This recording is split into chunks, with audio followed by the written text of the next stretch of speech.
I've been asked to talk to you today about developing domestic nuclear law and regulatory frameworks. I'm very sorry I couldn't dial in person, but I am quite happy for anyone that's got any questions on the presentation to contact me via email, which will be at the end of the slide deck. So in terms of what I'm going to cover, a bit of background here. I know that you've had some other presentations this morning, so I hope to be able to link into those to set the context. Talking about why nuclear law is different, and that's really an important point to start with. Set out some of the basic requirements of international law and best practice as far as drafting domestic nuclear law goes. A bit about how we go about drafting domestic nuclear laws, a typical project plan, which we've used before when we've done this in other states, and I'll finish with some key takeaways. In terms of that background, I believe you've already had presentations setting out the tentative timeline targets for drafting of a comprehensive nuclear law between 2024 and 2025, with the aim of establishing a national position statement or policy in mid-2025 ahead of a review mission by the IAEA. So with that in mind, I'm going to go through sort of a bit more about what is involved in developing that national nuclear law and why we're required to do it.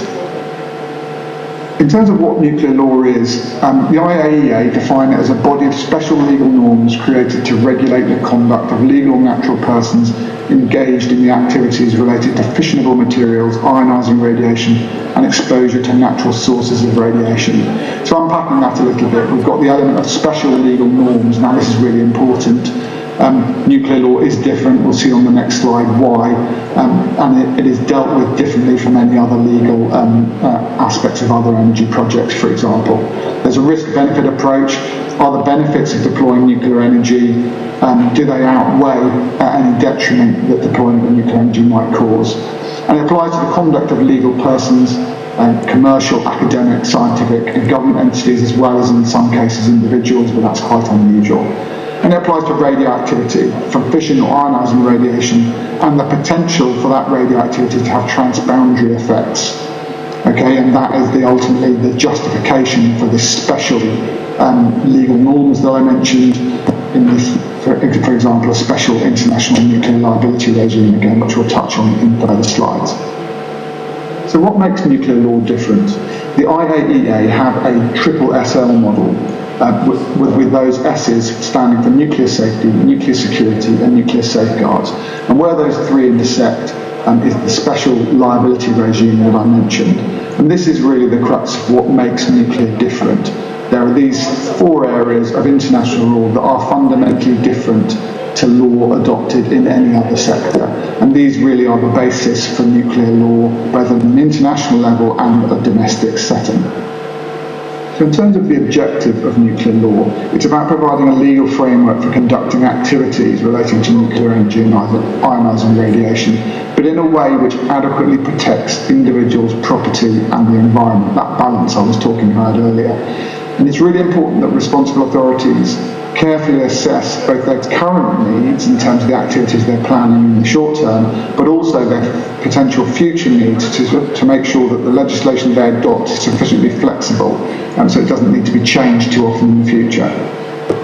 So just to very briefly touch on the international law requirements and best practice, we have international conventions at the top, such as the Convention on Nuclear Safety, and then you have an area called soft law, which is instruments which started out as being guidance that have become so widely adopted that they are effectively international law. And then at the bottom you have the safety standards, principally those adopted by the IAEA, which include a lot more detail and are specific to very particular topics. So just to break down the guidance that I mentioned on the previous slide, at the top there we have the safety fundamentals. And key to those are the fundamental safety principles, which contains that fundamental safety objective that I mentioned earlier. But these are core principles to help guide member states in terms of their compliance with those international law requirements. Then on the right-hand side, you have some general safety requirements. That is an old copy, but essentially General Safety Requirements Part 1 provides more detailed guidance on the legal and governmental infrastructure required for a nuclear programme. And then at the bottom there we have a series of safety guides, safety standards and technical documents which are much more detailed and much more technical. So just a quick look at how those all fit together. At the bottom there you have the international law, and then in the green layer above you have regional law in some areas of the world. For example, the European Union, there is a Euratom treaty which obliges member states to implement certain measures in their domestic legislation to deal with nuclear law issues. You then have national law sitting above that. You then have your regulatory regime within that jurisdiction, which is usually implemented by the regulator, and then above that you have the more detailed regulatory guidance, industry codes and operating procedures. So looking at national laws then, these are mechanisms through which states exercise control over their nuclear sector and related activities within their jurisdiction. So they're really important pieces of legislation.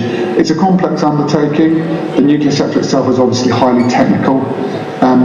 There are certain aspects of the law, as we've already mentioned, existing wider legislation within the country that won't apply to the nuclear sector. So tort, the law of negligence, strict liability rules might not apply. So you have to be very careful there about how nuclear law operates within a legal system. And there are those requirements of international law that we've already mentioned, and or regional law that will have to be transposed or flowed down into the domestic nuclear law. You have to account for nuclear policy that we mentioned. Mongolia are looking to develop that for their IAEA inspection or their mission, and it's very important that the law corresponds with the policy where required. The law will need to establish various bodies such as the nuclear regulator, making sure that they're properly established, funded and empowered, and in the case of the nuclear regulator they're effectively independent from anyone looking to promote nuclear energy. You also crucially the national law has to establish a framework for nuclear development, providing certainty to investors, technology vendors, consultants, that those international nuclear law norms will be implemented within the state in question. And then of course there are numerous stakeholders, both domestically and internationally, that have to be brought along for the journey, because it will be really... За ноён Young Truman-ы яриаг түр зогсоогоод за дараагийн зочин маань зүүмээр холбогдох гээд хүлээгээд байгаа юм байна. Яаралтаас ажилтаа учраас яарч учраас дараагийн ихтгэгчийг та бүхэн зарлая. Их Британийн гадаад хамтын ажиллагаа хөгжлийн яамны олон улсын иргэний цөмийн бодлогын багийн ахлагч Ben Shingler зүүмээр яг одоо холбогдож байна.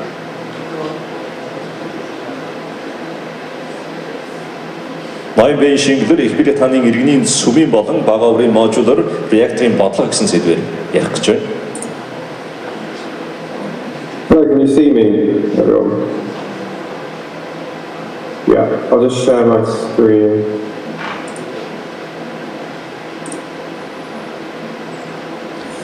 Okay, should be sharing with you right now. So yeah, briefly to introduce myself, my name's Ben Shingler. So I head the International Civil Nuclear Team in the United Kingdom's Foreign Commonwealth and Development Office in London. So one of our kind of main interests is small modular reactors and the increasing global interest in civil nuclear technology, such as Mongolia and lots of other countries across the globe. And I saw previously there was a Rolls-Royce SMR representative which we're working closely with as well. But I'm going to be presenting to you today just briefly on kind of UK civil nuclear and SMR policy and some of the benefits of civil nuclear and SMR.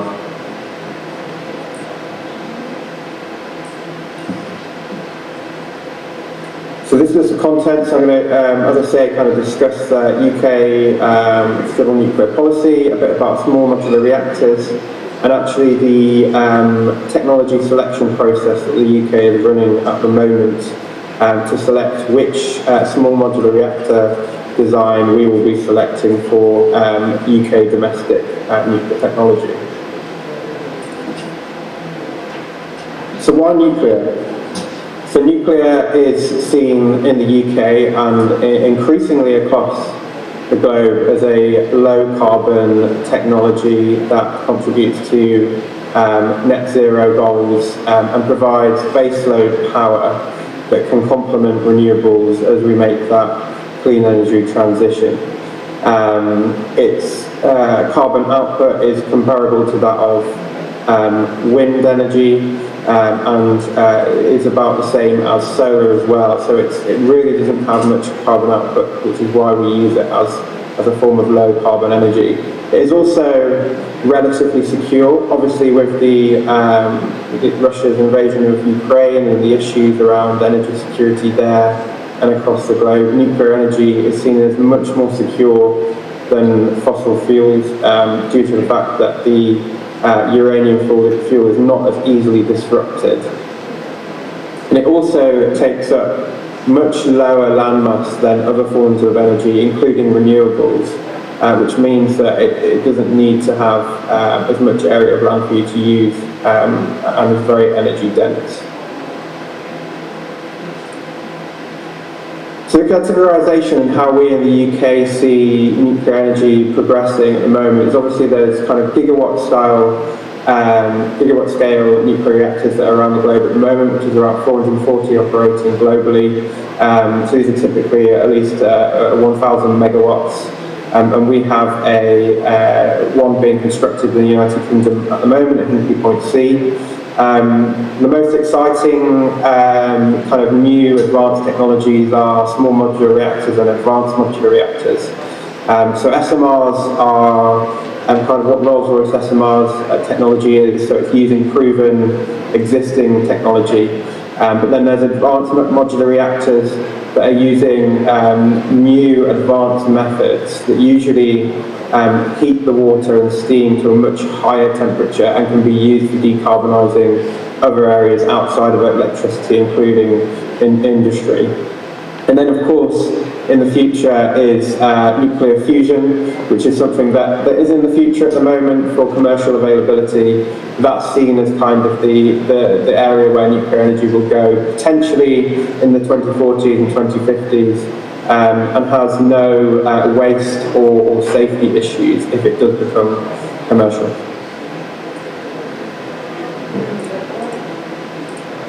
So just briefly talk through kind of UK civil nuclear history. So as you can see on the left, those are the nuclear power plants that are in the United Kingdom at the moment. So we have 14 advanced Cool's reactors and one pressurised water reactor, but we're looking at increasing pressurised water reactors here in the United Kingdom. On the right, you may not know that actually the United Kingdom was the first country in the world to develop a civil nuclear power station in the 1950s, so we've been using nuclear energy commercially for over 60 years. And now we have about 15% of our electricity coming from nuclear energy.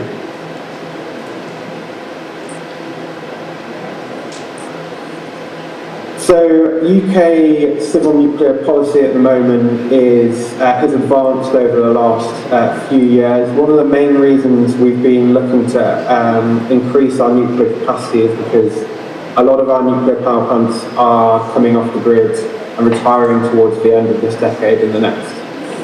This means there's been several commitments through three main strategies, so the 10-point plan for a green industrial revolution, the British Energy Security Strategy, which was released about 1 year ago, and then Powering Britain, which was basically how do we turn the energy security strategy into actuality.